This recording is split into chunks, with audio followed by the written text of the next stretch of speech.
신입수에 배웠던 그 인물이 되는 거라면 가장 표현하기 쉽고 가장 익숙하고 그리고 전달이 가장 빠르고 인물을 그리는데 시간이 없고 바뀌어야 하다 보니까 선만 가지고서 인물을 그리는데 뭐 어떤 사람이 특정을 하게 되는 게 아니라 그냥 이게 어른인지 아이인지 직업 같은 건 뭘 하는지 그 설정 없이 그냥 인체하는 거예요. 그렇게 들어오는 작업을 몇 번 했는데 사람들이 되게 좋아해요. 아, 신선하다. 근데 이게 이제 그림이 좀 임팩트가 없다 보니까 사람들은 좋아하는데 판매가 안 되는 거예요. 그래서 계속 아르바이트 해야 될 상황이 됐다 보니까 시간을 쓰다 보니까 안 되겠다 싶어서 임팩트 있는 작업을 뭘 할까 하다가 제가 이제 미술학원 강사를 꽤 오래 했었거든요. 교육력이 좋아서. 묘사력을 좀 키우자 해서 제 자화상을 모델로 삼아서 제 모습을 원래 기존의 자화상하고 좀 반대되는 자화상을 해봤어요. 원래 자화상 그러면 이제 자신의 특징을 좀 부각시키는 장군이면 큰 칼, 뭐 아니면 학장은 큰 책, 뭐 이렇게 보이는데 화가는 붓, 뭐 이렇게 하는데 저는 아예 저를 없애서 그에 싶어서 테크닉을 최대한 살리고 저의 어떤 그런 특징을 최대한 없애서 그리는 자화상을 하게 됐는데 그 작업은 이제 아무래도 독일 학생들은 우리처럼 입시미술을 통해서 테크닉을 적어서 들어오는 학생들이 아니기 때문에 제가 조금 더 우월한 위치에 서게 돼서 화면도 좀 용이하게 됐고 이제 아르바이트 떨어치고 이제 작업만 하게 됐고요. 그런 작업을 하면서 계속 이제 이방인으로서의 어떤 역할을 했죠. 그러니까 어떻게 보면 한국에 있을 때는 서양 미술에 대한 다 비슷하게 이렇게 그들이 갖고 있던 것들을 추구하고 따라가는 거에 바꿨다면 독일 가서는 조금 관찰자 입장이 더 강했던 것 같아요. 제3자로서 그들의 삶과 사회, 그리고 또 저 멀리 고향에서 지금 한국에서 일어난 일들에 대한 관찰, 이런 것들이 인간적인 부분과 인문학적인 부분과 연관이 돼서 작업을 좀 더 인간에 대해서 연구를 하게 됐고, 그리고 이제 한국에 와서 운이 좋게 좋은 갤러리를 만나서 저쪽도 한 4년 생활을 했었는데, 그리고 이제 흔히 말하는 우리 학교에 없었던 레지던시라는 프로그램이 생겼더라고요. 국립주중기 시주체 난지도 한번 들어가 봤었거든요. 한국 사회도 역시 이제 그 개발국 도상국의 그런 틀이 완연한지라 이미 가진 자들의 작업과 그렇지 못한 자들의 작업이 좀 구분이 된 것이 보였었어요.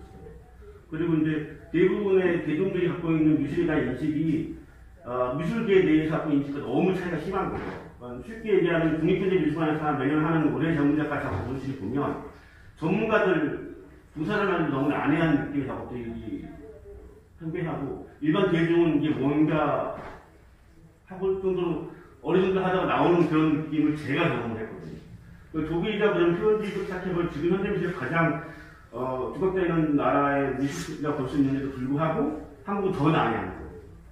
그리고 이제 상을 받거나 매스컴에 주목되는 작가들을 보면 되게 사회적이거나 노동적인 것들, 정치적인 것들을 기반으로 작업을 하기 때문에 대중성과 너무 떨어지는 거예요.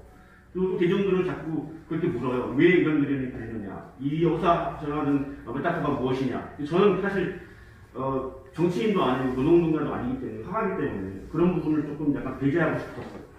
그러다가 생각났던 것들이 독일에서 느꼈던 그 고향에 대한 그런 그리움 같은 게 있었죠. 독일 생활에서 동양인 그러면 대표적인 게 중국인 그다음에 일본인 그리고 한국인이거든요. 유학생이 한국 사람이 제일 많아요. 근데 그들이 구분되는 기준이 없는 거죠, 어떻게 보면. 다 동양인으로 보이니까. 그들에는 저도 마찬가지였고.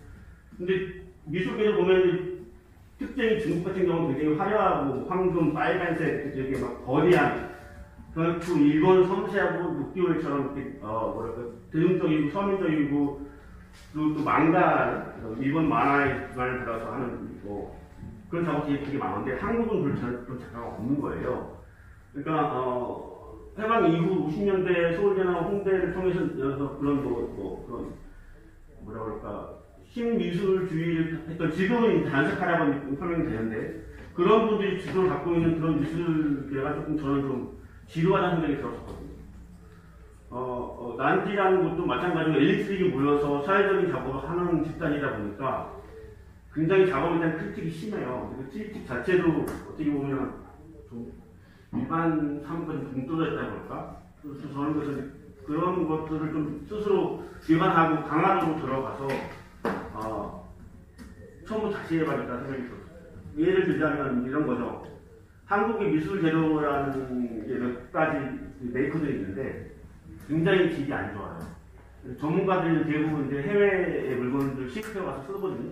근데 그 해외 물건이 이제 이 OEM을 만들어준 건지 아니면 직접 그 나라에서 만들어 수출된 건지 수출된 건지 모를 정도로 되게 이렇게 정리가 안 돼 있어요. 그래서 제가 그걸 한번 너무 제품이 비싼데 후진 거예요. 제가 썼던 것들과 비교하면. 그래서 뚜껑을 열어보면 뚜껑이 그냥 열려요. 그러니까 정말 안 내는 거죠. 그냥 열어서 뭘 들어서 파는지 모를 정도로 되게 난해 엉망이어서 전화를 해봤을 때 소비센터에 신고를 하려고 그렇게 신고를 받는 부서가 없더라고요. 우리나라에. 코스메틱이나 이런 딴 건 다 있는데 미술품 신고 센터는 없어요. 그냥 써야만 하는 거죠. 또 이제 그 캠프 술 같은 것도 나무가 완벽하게 말라서 나와야 되는데 덜 말린 걸 나와서 그림을 그려놓으면 흰색으로 칠해진 부분 나중에 노랗게 올라와요. 나무에 진이 나와서. 이런 거니까 천도 마찬가지로 굉장히 천이 거칠어요. 잘 찢어지고 이런 것들을 시작해가지고 이제 강화도에 살면서 그런 것들을 하나하나 정리해 나가면서 좀 비판적인 시각을 갖게 됐어요. 처음에는 사회적 비판을 했다가 지금은 미술계가 좀 힘들구나 이런 있었거든요. 작업도 마찬가지로. 그러니까 교육도 마찬가지로 저도 강사를 한 10년 가까이 했는데 이게 전에 제가 다닐 때 시스템과 다른 게 하나도 없는 거예요. 여전한 거예요. 교수처님부터 학교 커리큘럼 그다음에 학생들의 어떤 그런 위치까지 전부 다 너무 이게 정말 우리나라 보수 중에 제일 보수가 대학이구나. 특히 미대부를 할 정도로 그렇게 얘기하다 보니까 아무래도 지금 주류층들과 대립이 생기는 거예요. 작업에서. 그래서 최대한 기본적인 작업을 해나가자. 그래서 이제 이젠 인물로 바꾸게 됐거든요. 이게 뭐냐면 사실 작가는 그림을 팔아야지 작업을 계속 해나갈 수가 있어요. 뭐 저희 나이 때 되면 이제 부모님이 돌아가시면 유산받아서 작업하는 분도 계시겠지만 대학을 나오고 학박사를 따고서 유학 갔다 와서 교수가 되지 않는 이상은 안정적으로 작업할 수 있는 방향은 기회가 없거든요.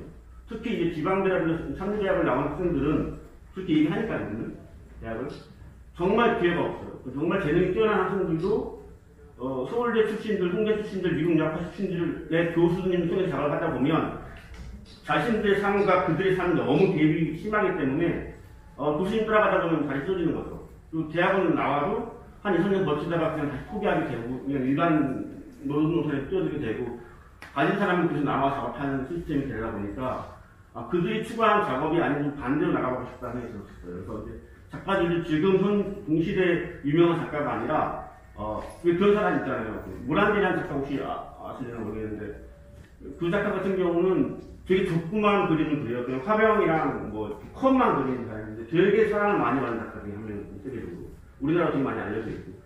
그런 작가가 한국에서 나왔으면 좋겠다는 생각이 좀 들었어요. 좀 욕망이 좀 들어서, 제 처음에 자화상을 했던 액티브하고 뭔가 괴기스럽고 강한 느낌, 한 공간을 지배하는 그림이 아니라, 옛날 우리 미나처럼 편안하고 사랑스럽고, 최대한 한국적인 걸 살려서 한번 그려보자 하게 된 게 이제 지금 이런, 서머니라는 표상이거든요. 그러니까, 서머의 지금 얼굴을 보면 그냥 눈 감고 웃고 있는 표정이잖아요. 되게 그냥 다 비슷비슷해요. 가끔 이렇게 눈 뜨고 있는 옷이긴 하지만 이런 지금 이 무표정화에 가까운 이 표정들도 통일된 표정들도 이 마스크 때문에 나온 거예요. 사실.